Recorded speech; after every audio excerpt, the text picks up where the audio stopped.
കണ്ണൂർ ജില്ലാ മൃഗസംരക്ഷണ വകുപ്പ് ഓഫീസ് ശതാബ്ദിയുടെ നിറവിൽ.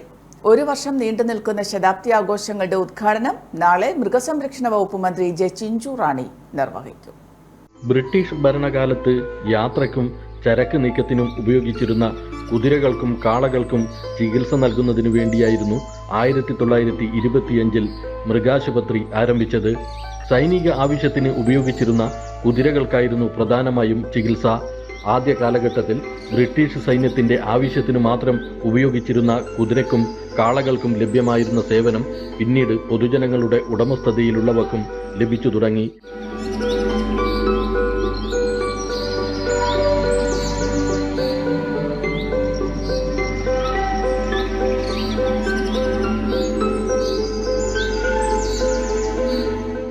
സംസ്ഥാന രൂപീകരണത്തോടെ മൃഗാശുപത്രി കേരള സർക്കാരിന്റെ കീഴിലായി. ഇപ്പോൾ നിത്യവും നിരവധി മൃഗങ്ങളെയാണ് ഇവിടെ ചികിത്സിക്കുന്നത്. News bureau, Kannur 1. Aster MIMS Hospital. We'll treat you well. Chala East, Kannur.